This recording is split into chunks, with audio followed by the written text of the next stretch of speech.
Break it out. What the down there?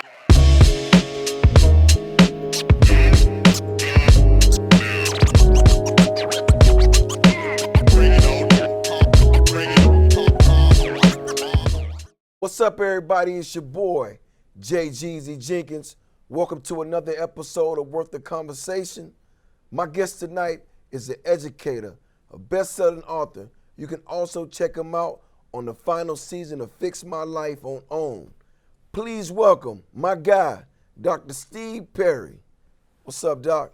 Jeezy up in the heezy for Sheezy. It is, man. What up, blood? It's been a while, man. The last time I think we locked in was when Steve Harvey did his foundation out here in Atlanta, and with the kids and the young men, and I came in and you was there and I spoke, and then I think we got on during the pandemic. We got online and did something as well with some mentorship. So, I just want to commend you and give you your flowers while you're here, brother. Every time I see you, you all about the coaching, you all about the kids. Talk to me. How you been? Pandemic. Talk to me.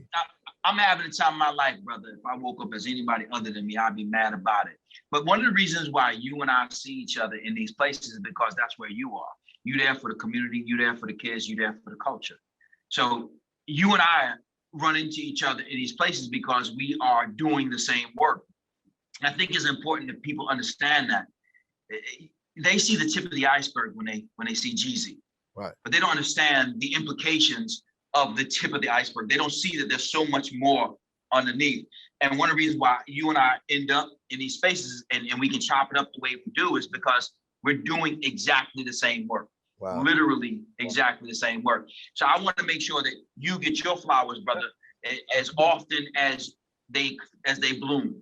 Yes, sir. I appreciate it. And every time we do get together and we just get a chance to chop it up, it was very interesting to me with some of the young men that was on that call, and just how they, just took that information in and how eager and hungry they were to learn and just to get information about how they should be moving and what a mentor is all about. So I just would, just anybody out there who feels like they want to do and serve their community, I think they should, just extend that reach because, just imagine if we never done that call. That's 4, 5, 6, 7 kids that would have been sitting around trying to figure some things out. And I got to go back and when we get offline, I definitely want to check up on them and make sure everybody's doing well and see where they at with it.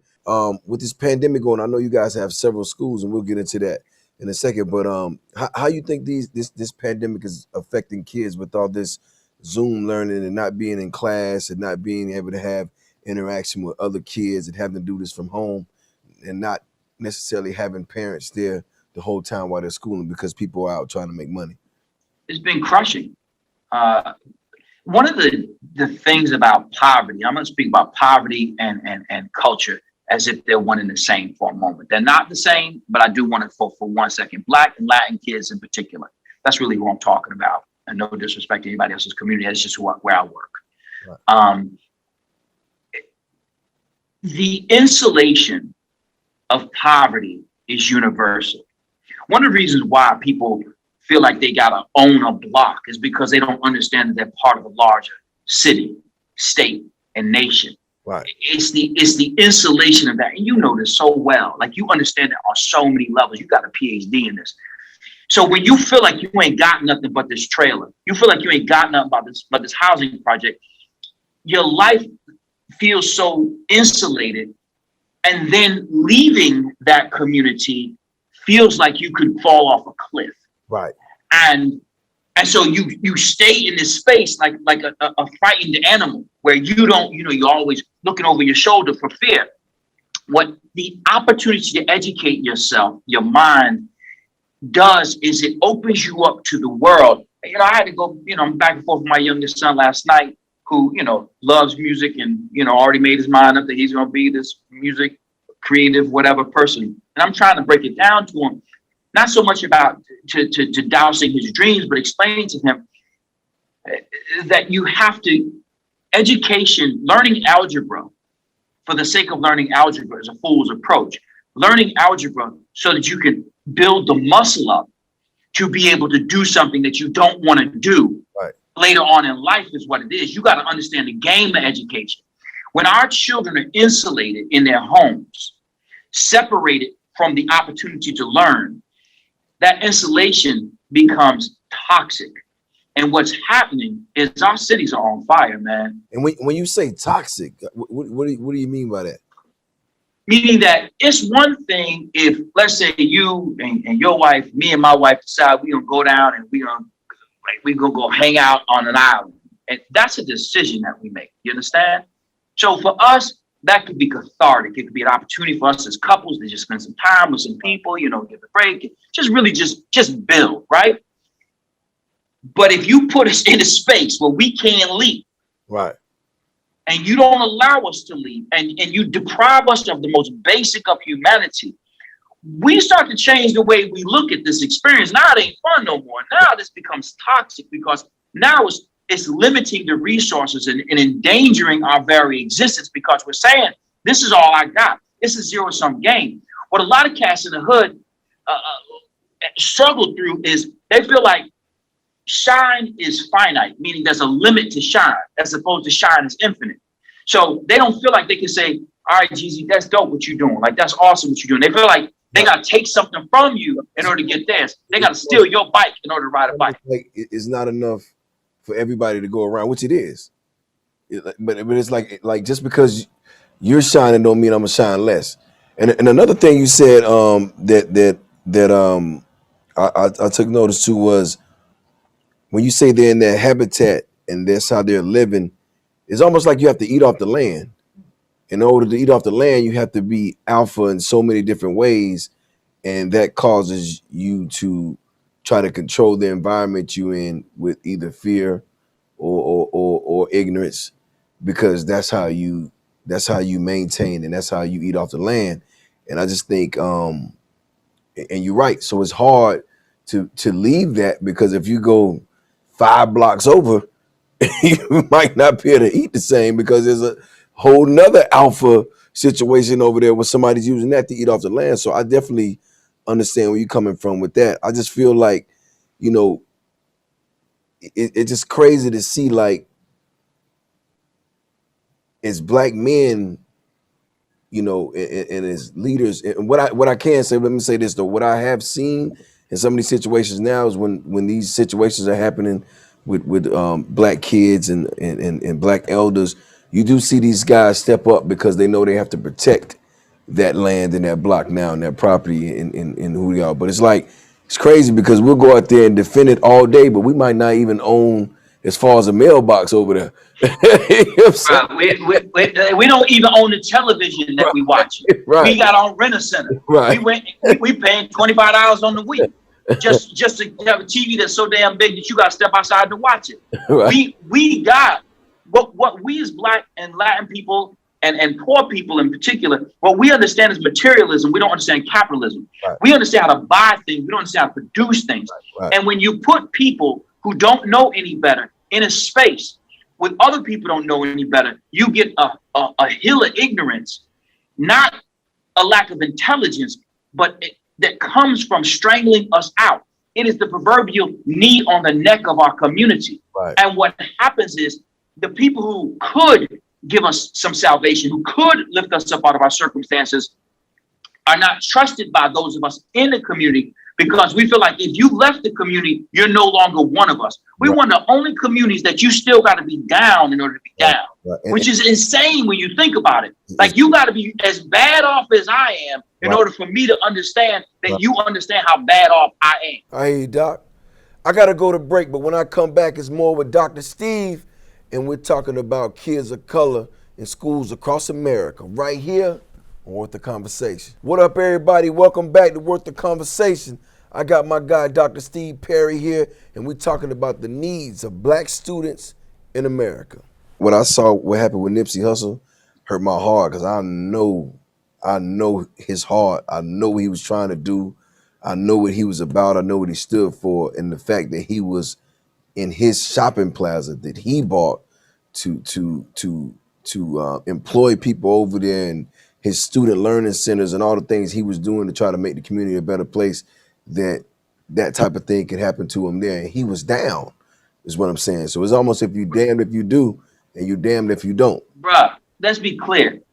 Rosa Parks, the Rosa Parks, was being mugged in her 80s in her neighborhood. Wow. Like, let's just pause on that for a second. Right. First of all, she's Rosa Parks. Second of all, she's old as dirt. Right. And she's a sister. Right.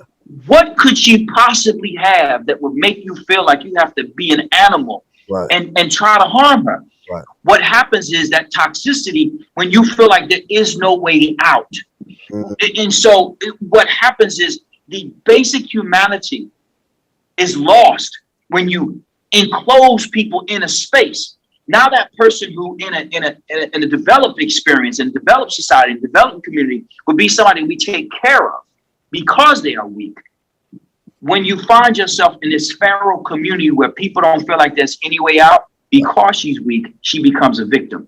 Right. And that's what happens when you have that level of toxicity, when people are insulated in this space where they can't get out.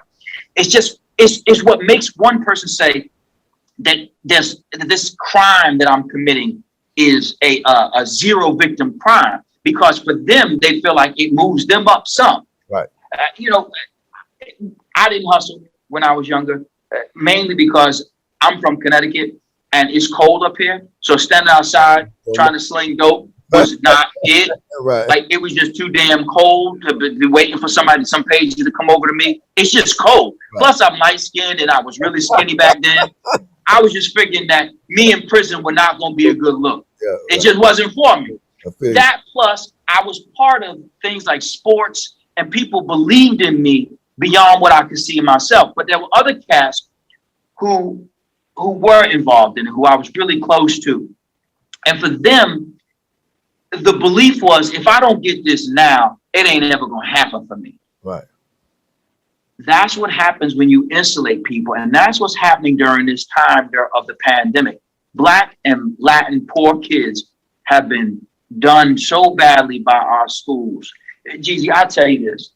There's so many brothers who about our age and sisters who grew up thinking that they were stupid. Right. Like, honestly, for real, thought that we were stupid. Right. Count me among them. Yeah.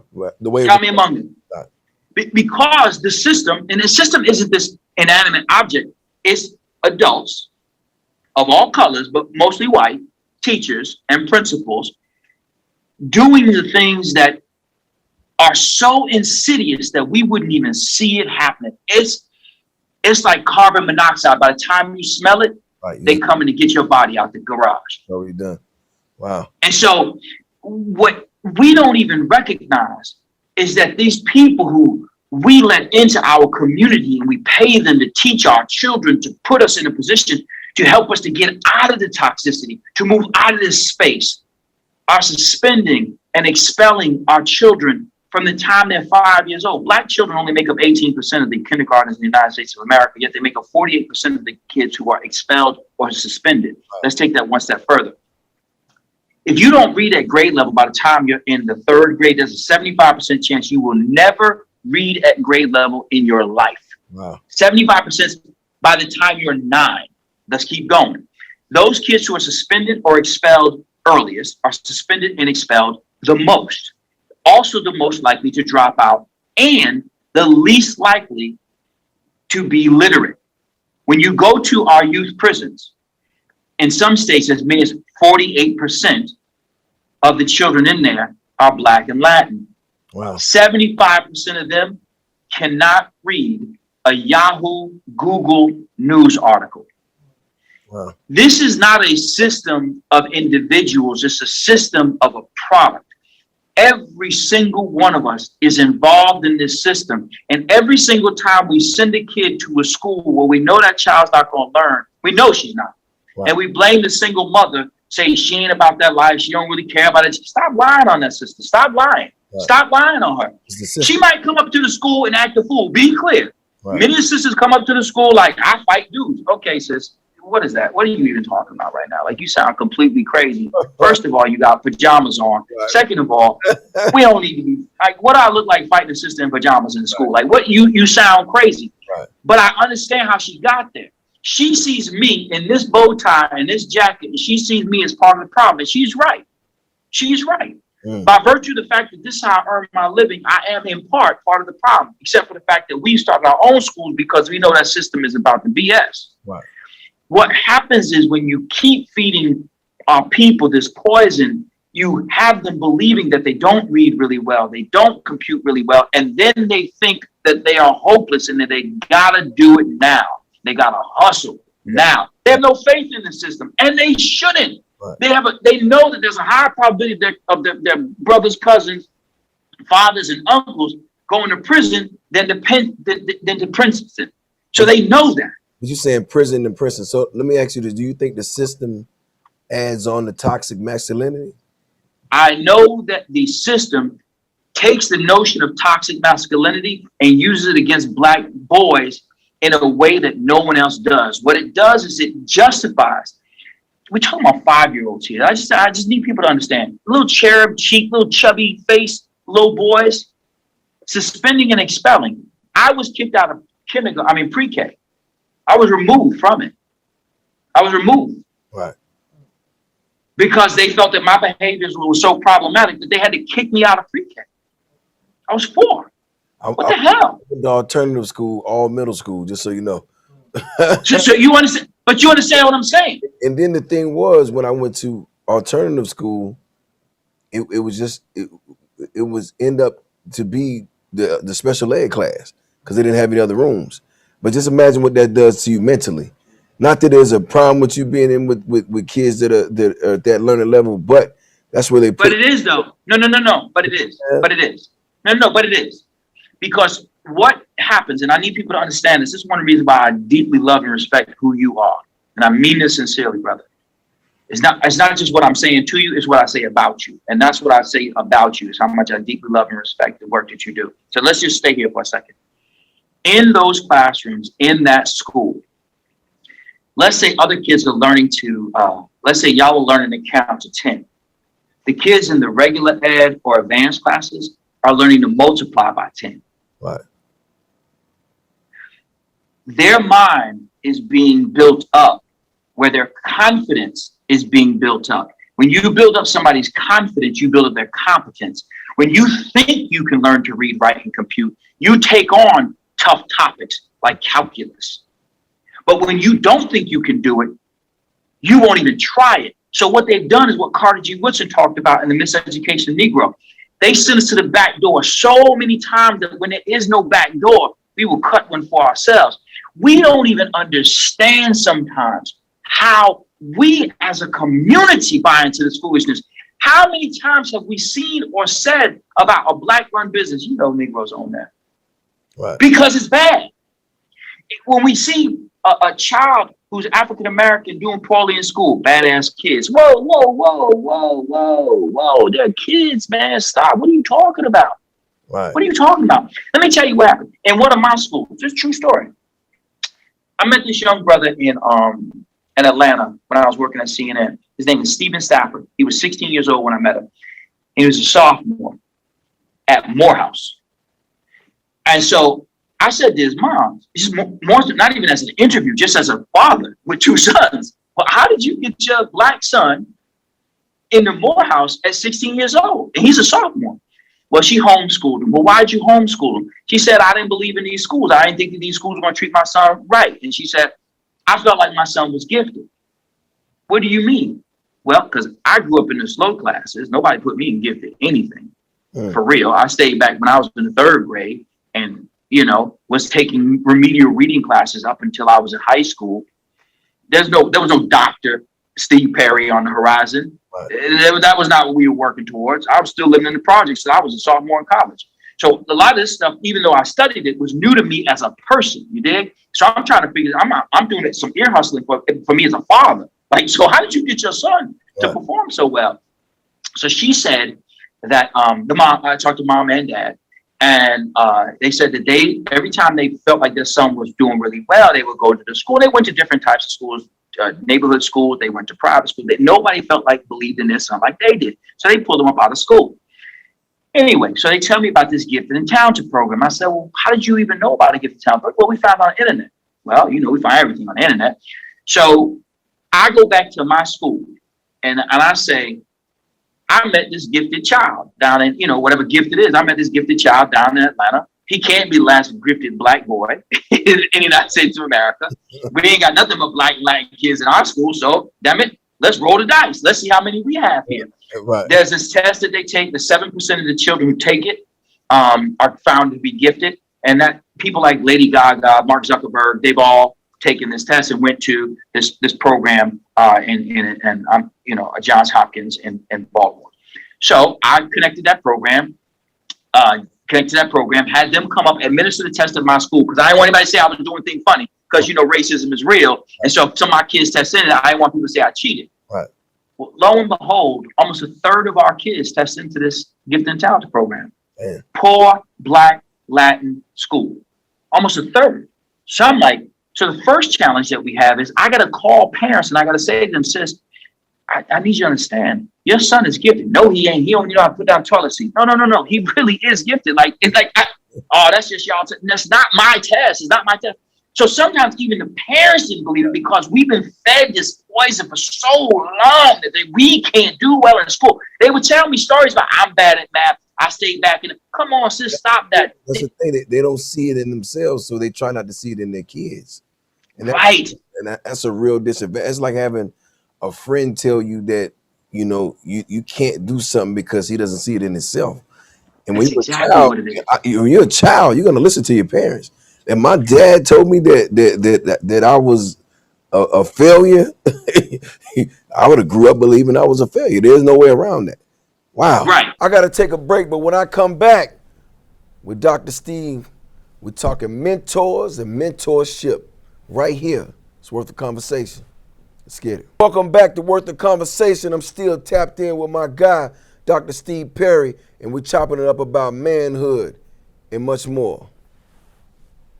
So we start to do this gifted and talented program at my school, at our school. Now, I'm the founder. This is me.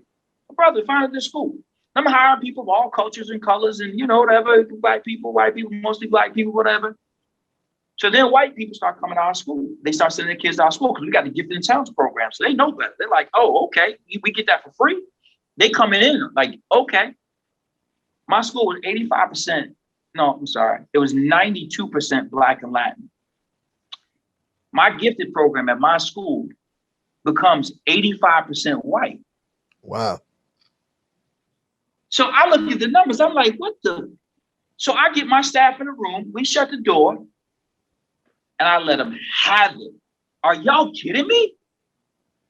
At my school, you gonna do this? To my black sons go to this school. Are you out your goddamn mind?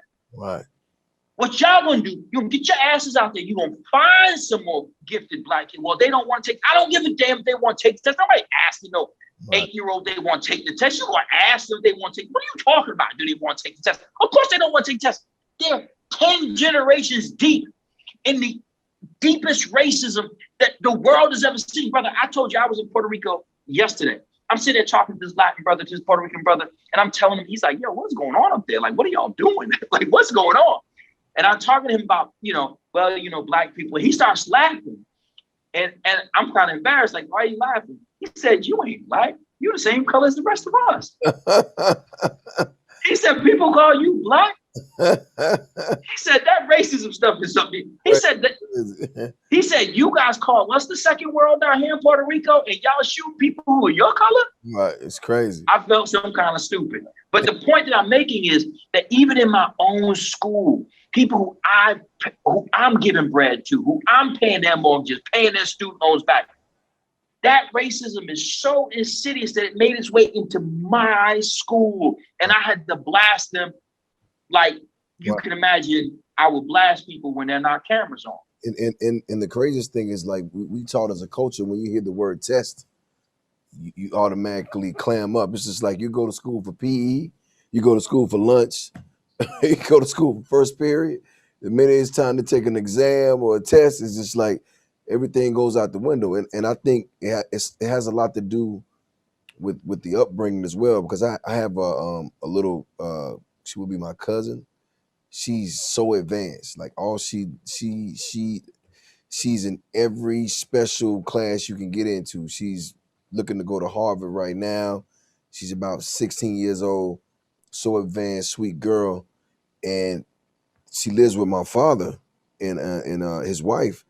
But the thing is, they're not into that, and neither is her dad and her mom. But she lives with my father, and it's crazy because she's so smart, but she's getting it. It's like she's gifted, no doubt.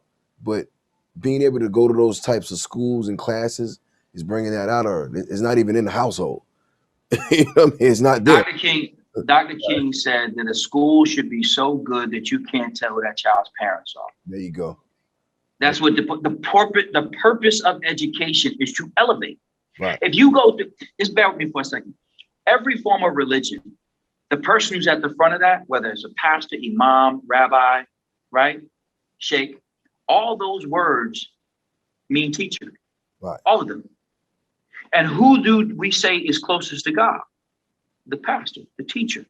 Because we believe that the term enlightenment is to turn the light on, to open you up to the world that is beyond the darkness. Right. And so we enlighten people with the word of God. The word is a learned thing. It's something that you learn. You learn the word. So when your teacher, imam, pastor, sheikh, right, rabbi, when that person is enlightening you, they are opening up the world to you, turning on the light. The light is seen as life.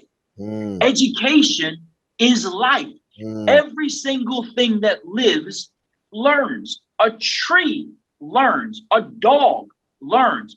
Anything that is alive from yesterday to today learned something between yesterday and today. What we do as civilized people is we take the knowledge of our people and we put it in one place that is called a school. We take it there and we create enlightenment and we force it upon children such that they will be moved through this process of enlightenment, that they will be raised up to think beyond their circumstances. That's the purpose of school. So if you have a school that does not enlighten, but darkens their path, makes them feel that they are less capable at the times in their life when they are most open, you can pick up languages at a speed that adults cannot in ages 3, 4, and 5. So if we are being suspended and expelled, representing 48% of those kids who are suspended and expelled, we are darkening the minds of our people at the earliest stages, such that we don't have to tell them that you shouldn't take an advanced class. Right. We don't have to tell them that you shouldn't enroll in a gifted, because we already locked that in when they were 5 years old. Let me ask you this though, like mentorship, how important is that? And as a black man, how do I know? So two things. So how important is that? And then as a black man, how do I know if I'm regular Joe Schmo that I'm in a position to be a mentor to anyone? And then last but not least, how do I find people or kids that I can mentor? How does that come about? Sure. So, I really appreciate the humility of the question. Let me say this. Everybody is in a position to be a mentor. And I do mean everybody. Everybody is going through something. And it is too easy to be fooled by robes and degrees to think that that somehow elevates a person in their character. They're cats who you know may not have all their teeth in the front, who don't have much in terms of income. Right. But if you sat down and rap to them, they could spit game to you in a way in which nobody else could talk to you. Their knowledge. Because they have earned that. They are tested in that. If I want marital advice, I don't want it from people who look like they live in a perfect marriage. I don't want that. That's too much pressure. Right. I don't want it from y'all. You're going to make me feel guilty about it. I want to talk to the two over there that heard fussing and hollering. Right. I want to talk to them. Right. Like when y'all got home after he cussed you out, you cussed him out. What did y'all do to do this over again? Like, how did you wait? So are you in a position to be a mentor? If you're asking the question, that you have the core humility that's required, and the answer is absolutely yes. Right. And let me define what it means to be a mentor. It means to provide somebody with access to information that you have, to enlighten them, to enlighten them. You, and let me also be clear. We also create this notion of a mentor as if it's a static thing. Like once you're somebody's mentor, you're always somebody's mentor. It doesn't really work that way. Right. You know, there are people who are in your life for a season. That doesn't mean that is an unimportant experience. It just means that time and circumstances have changed. And you take from that relationship what you can, you give to that relationship what you can. So as a mentor, for instance, my expectation would not be that you're there 6 days a week. You know, every time this child calls, come on, man, that's a job. Right. Parents ain't even that much. Right. What my suggestion is, there are many ways that you can provide mentorship, and some of it's direct, like you sit down, you get to know somebody, and others of it is when it's an opportunity. But the most important part of it is you have to come in on the humble, like you are doing by asking this question. I don't spend a lot. I find it presumptuous. I've never called myself anybody's mentor, to be completely honest with you. I find it presumptuous to think that somebody's actually listening to what I have to say. I don't, you know, I like I said, I got 2 sons. You know, people pay me to travel all over the country, different parts of the world, to tell them how to live their life. And I got these Negroes in my house, and I'm trying to convince them of stuff that's paying their bills. Like, right. I'm not even a parenting expert to my own son. So I'm not. Who am I to tell you how to live your life? I'm just trying to figure out how to do me. Right. So to that extent, I don't call myself a mentor. Right. If someone that to me is something bestows upon me. If somebody says that I'm their mentor, that moves me, because I know what that means. I also find it that you can have some form of mentoring in the opposite. Let me tell you what I mean. My father didn't make a lot of good decisions. He still doesn't make a lot of good decisions, and we ain't cool. They just call it what it is for those reasons. But more than he recognizes, I've been learning from him. I've been watching him throughout his life, how he moves and how this thing is ending. It's how it's ending up for him. I never wanted that. I don't want my children to look at me that way. I got to take another break, but when I come back, it's more conversation with Dr. Steve Perry. Y'all keep it locked right here. It's Worth the Conversation. Welcome back to Worth the Conversation. I'm talking to my man, my guy, Dr. Steve Perry. I just feel like in our culture, what I've seen throughout my uncles, my family members, even my grandfathers, nobody's ever sat down and had that talk to me about what it is to be a man and how you handle certain things and how you should be unselfish here and how you should put family first there and just these different things. And the crazy thing is I learned a lot of what I learned about life through music. You know, that's where I got it from the Tupacs. I got it from all those guys I listened to when I was coming up, because they had so much to say, and I just sat there and listened to it. And it was like a mental journal in my mind where I just knew that, okay, how do I apply myself to this situation?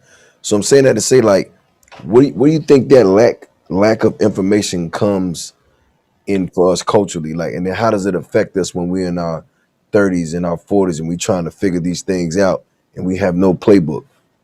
Jeezy, you literally are at my dinner table last night. Right. So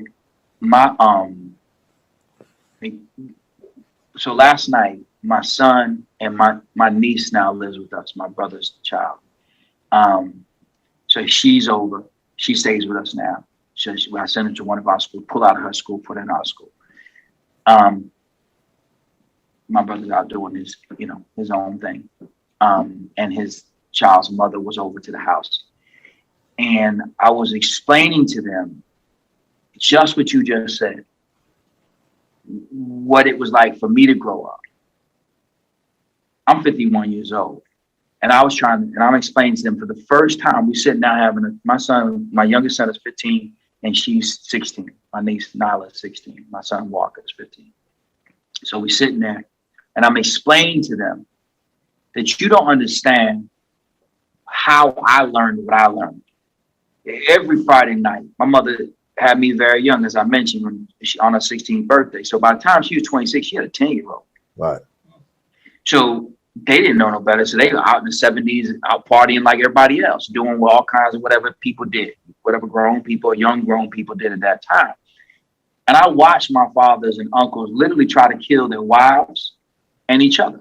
And I talked about how we, as young, like as little cousins and nieces and nephews, how we turned it into a game almost. Like it'd be Friday night. You knew they would come in hot. Like whatever time, the news came on, that would be about the time they start to come back to the house, my grandmother's house, literally trying to kill each other. Literally trying to kill each other. So we would end up at a motel. And for us, it was like, woo, you're in a motel. We didn't think that was normal for us. Having the police in our life was just normal. That was normal. Watching your mother get beaten up was normal. Like that mess was normal for me. Even though I didn't understand what it didn't make sense. Like, why mama got a black eye? Right. Like, why she wearing sunglasses at night? Like, what is that even about? Like, what are you doing? Right. I knew enough to know that wasn't what I wanted. But I learned initially, the first language that I learned was one of violence. So I grew up in a violent space. So for me, I was a violent young child. I was violent because that was, if somebody said something to you, what do? Pick something up, hit them with it. Right? It was always whatever you could use as a weapon. I remember the conversation. Right. Pick up the heaviest thing that you can hold and hit them with it. Right. That was what I was taught. Right. and so for me, it makes sense why I get thrown out of pre-K. I'm picking stuff up and I'm trying to wallywop people in the face with it. That's what I'm trained to do. Right. I'm trained to be feral. I'm trained to be kill or be killed because I'm being trained for an environment where there's nothing but toxicity and negativity, and you got to be the alpha. Otherwise, you will die. Don't come up here soft. You got. And again, I'm not lying. Lightest one out of my family during that time. Everybody was like, "Oh, he's a mark. We're gonna bust his ass." Oh no, you ain't. Right. you better be committed to this fight. So fool him up. Don't let you look.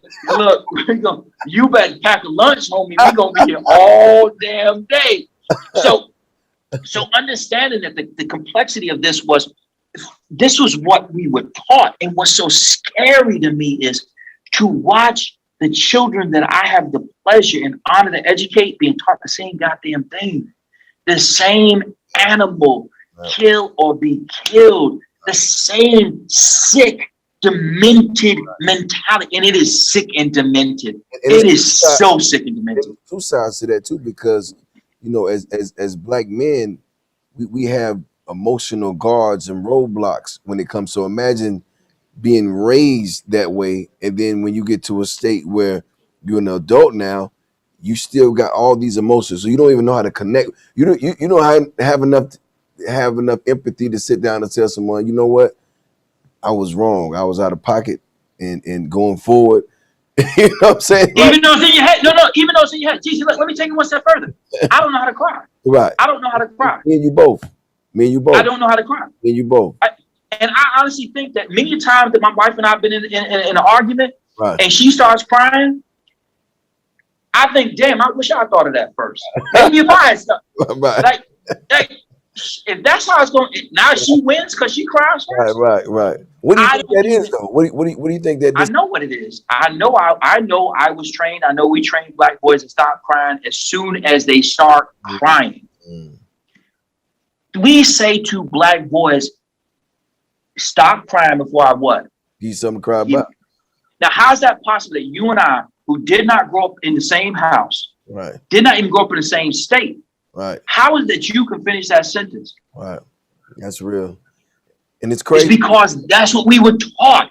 And that's what's being taught still. Right. We got these young bloods out here teaching their little soldiers, you better not cry. You cry and I'll give you something to cry for. Yeah. Well, goddamn, dude, he's only 5. Like, what are you going to give him to cry for? Like, right. What? He can't cry? Yeah. That's really what it is. So I don't know how to cry as an adult. As an adult, I don't know how to cry. And when you install that in them, they install it in their kids, and the cycle continues and continues and continues, which is crazy. I got to go take another break, but I'll be right back with my guy, Dr. Steve Perry, when we return. Welcome back to Worth the Conversation. I'm right here chilling with my guy, Dr. Steve Perry, and we speaking straight facts tonight. Let's talk about America's assault on black men. How do you feel about that? What's going on right now? It's as real as it. Right. let me say this. I remember being in my dorm.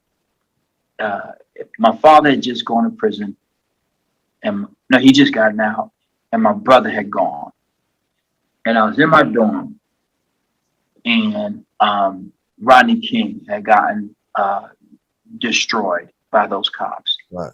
And I remember one of the white dudes on my hall coming down like, yo, did you see that? Can you believe that? And I'm looking at him like he's speaking a foreign language because I'm thinking, hell yeah, I can believe that. Like, yeah, yes, I can. And let me be clear, both my brother and father need to be in prison for the foolishness they did. Like, I'm not, this ain't no martyr thing. Right. They should not have done what they did. You Right. did? But I've been involved with the police enough when I didn't do anything. When these clowns were kicking me out of the mall or pulling me over or threatening my life, like I knew what they were about. You couldn't tell me what that was.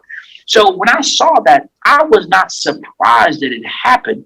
I was surprised they caught it on camera. Right. But here's where I go wrong, right? Here's where even I just am in disbelief. I was silly enough to think back in 1990, whatever that year, I think it was 90, 91, whatever that was. I was foolish enough to believe that, watch this.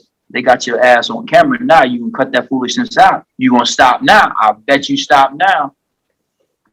These fools turn their cameras on and go shoot somebody. Right. I don't even know what that is. Right. I don't even understand what level of depravity that is. Bruh, you got the camera on. And you still gonna do it? Yeah. Man, are you serious right now? Not just that. I'll give you something. So when my wife and I moved into our neighborhood, so we the only black people in our neighborhood. So we done came up. Right. And when we were moving in, I was watching people watching us move in. It was the craziest thing. I didn't know that moving in was a spectator sport, but apparently when black people move into the biggest house on the block, they figure what it is. And it's a true story. They watched us move in. Like I was watching them watch us, and I never told anyone the story. While we were moving in, this is gonna sound crazy, but I was on the phone with Oprah. Wow. So they don't even know who, right? They just see me moving in. They don't know what is happening. Like I got movers moving me in, and what they see is a bunch of black people moving, of black people in. They don't know if all of us are movers for somebody else. You did? So let me fast forward this story. Everybody in the neighborhood knows we live there. Everybody knows we live there. We walk our dogs. They see our house, whatever. My son's 11th birthday party 4 years ago. Other black kids are over the house, and they out playing this game that they call manhunt. It's basically hide and seek at night. Just it's what it is. And they learned it from the white kids in the neighborhood. So my sons come running in the house during the birthday, like after they out doing that, they come running in the house. I'll think, whatever, I don't know what they're doing. They're just being kids. My sons and cousins, kids, or whatever, they come back in the house. And I don't think anything of it, whatever. Next morning, we get a text from one of our white neighbors who was at the party, the 11-year-old's birthday party. And it's this long text. She's in law enforcement. She's a corrections officer. And she says, her name is Kate. Kate says, really impassioned text message. She says, I feel so badly. When I was leaving your house, the police were in your backyard. And they were guns drawn looking for these men who they said were in the community with weapons drawn. They were looking for my 11-year-old son. Wow. And so, but for her coming out and saying, hey, what are y'all doing here? What are you guys doing here? But for her saying, wait, that's this is little kids. This is an 11-year-old birthday party. Right. They're just playing hide and seek. What are you talking about? They ain't got no guns. That's just little kids. That could have been my son, right, who perished that night. In a neighborhood that every goddamn person there knows me. They don't know me, but you understand, they know who lives there. Right. And they know damn well who they called the police on. They know damn well who they called the police on. My point is, these folks are so messed up in their racism, because racism is a form of insanity. You got to feel like this. You are insane if you think that because you're lighter than I am, that you're smarter than I am, that you're more capable than I am, that you're more deserving than I am. Something's wrong with you if you believe that, because you don't have any data to prove it. You set the system up so that you win all the time. And so when I win, then I bust your ass. Like if you set the game, you set the rules, and I beat you, didn't I win? Right. So ain't I that much better than you are? Right. Against the odds. You playing against the house. Right.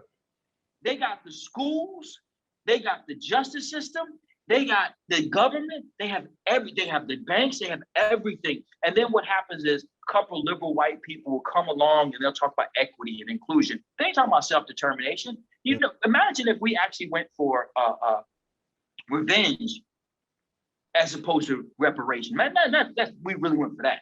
Right. Then it would change everything. But we ain't going for that. We just saying, look, just leave us alone. Right. Just leave us alone. We ain't gonna bother you. Don't bother us. It'd be all bad. All bad all day. But too many of us, we go back to the complexity of the situation. We too busy thinking we're insulated because it starts at such an early age. We don't make this connection. That teacher, her husband is a cop. Her husband's a correction officer. Her brother's probation officer. There's an entire industry around keeping Black people down. There's an entire industry. It's not something that is made up. This is not some Illuminati conversation. You will check with many couples. If she's a cop, he might be in education. Right. The biggest employer in most communities is your school system and your police force. So most of those are white, middle-class people who live in the suburbs, who come in to oversee us in the same way they've always done it. They think that they're part of the ruling class because they're overseeing the Black people, but they're not part of the ruling class. But they're silly behinds don't even understand this. You ain't no better than we are, dumbass. Like you sitting here putting your boot on my neck, and you're the one getting played too. Right. There are people who are winning, and you ain't even among them. Right. You just doing the work. You out here. You are doing the work. Right. You take it one step further. You out there as a soldier, but the general's the one who ain't gonna get killed. Right. So if I'm a soldier, just like you a soldier, why would you think you're better than I am? You and I don't have an issue. We got an issue with that cat. But because you identify with his whiteness as opposed to my position, which is the same as yours, you get played. I know that he ain't working for me. And I know you ain't working for me. Right. So you're the only fool in this equation. He understands and I understand. Yeah. You're silly behind thinks that because you do me dirty as a teacher, you do me dirty as a principal, you do me dirty as a cop, you do me dirty as a CO, you do me dirty as a PO, that you doing me dirty. Right. Dummy, you hurt you. If you and I came together, then both of us would eat. But you keep playing yourself thinking that you're doing right by keeping me down. And then what's worse is then we turn on each other. Right. We stuck in this block fighting over crumbs. And I'm not eating chitlins. Because that's a great point. That's in like you say, when you put us in that confined place and we there together, but where's the room where's the room for the process from boyhood to manhood in there? Because I know for me, like, I didn't have a lot of options, so I had to get outside of my box and move outside of the neighborhood and move outside of just family and just find other people to have conversations with about life, to understand how to grow. And they was from different nationalities, from different places, but just to understand how, big the world was and what to grow from a boy to a man. So where the wins are is when you do things like you did with Gucci. Right. What you did was you said, how stupid do we look? Two Black millionaires fighting each other. What are we doing? Right. What are we doing? So I hurt you, you hurt me, then what happens? Who wins? How does the culture win under these conditions? Right. There's no upside to this. Let's say I obliterate you. Did I win? So now there's one less Black millionaire. Yeah. Awesome. So now there's one. I don't get your riches. It ain't like they're going, it's not like I beat you and you give me yours. Right. And so how do we do it? It's people, each of us in our own position in life, finding a way to say, yo, what are we doing? For real. There ain't no beef there can't be a beef When you get to travel like you get to travel, and I get to travel like I get to travel, this world is too damn big for us to have a quarrel with one another. Over what? Right. Over what? And so it's brothers like you doing one of the most courageous things our culture has seen in this generation. My God, imagine if Biggie and Pac had just chilled the hell out. Like, yo. Right. Imagine if there was a brother who each one of them respected, who said, look, I'm gonna put your ass in here. Let me tell you something. You cut this mess out. I'm gonna tell you right now, I'll bust both of your ass. How about that? How about that? You gonna stop and you gonna stop. And what y'all gonna do is you gonna have the sense enough to put out a compilation like Nas and Jay did. Right. You gonna put out music and y'all gonna go on tour and you gonna eat. You gonna eat off of his people, he gonna eat off of your people, and y'all gonna eat more than you could have ever imagined eating. Right. And you can do it, and you become the blueprint for our. Imagine, brother. Come on, man. You know all the merchandise that Pac and Big could. Come on, man. See all the way that they could have taken care of their children and great. They could right now be taking care of generations that don't even exist. Yes. They don't even exist. All their kids be in private school. Are you kidding me? All their kids, right? Gated communities for everybody. I love it. Dr. Steve Perry, y'all. Before I leave, I'd like to give my guests and our viewers a word of wisdom. And just sitting here talking with you, brother, like, what I really get out of this sit down, this talk, is about being an example, is about setting some standards, having some values, and standing on those and being respected in a way that you can pass that knowledge on, because, as you said, it's been tested. And it could be the guy at the liquor store with no teeth in his mouth. He's been through some pain. It could be the person that got fired from every job he had, but he finally figured it out, and now he's off to the races. It could be your uncle who just did some time and just came home and want to tell you, nephew, this is not it. You know, and it could be the guy that's on the Zoom call with you with Dr. Steve here telling you, man, I've been through everything. I just don't want you to have to go through that, because if there's a shortcut, I would like to show you the way, because there's a brick wall up there and I don't want to see you crash into it. But thank y'all today for stopping by Worth the Conversation, talking with my guy, Dr. Steve Perry. Y'all check him out on Ayana Fix My Life Correction and on Oprah's own show. He's doing big things out here on social media, and he's keeping it all together. And Dr. Steve Perry, thank you for joining me today on Worth the Conversation, brother. And I look forward to working with you and some more kids. And anytime you need me, I'm there.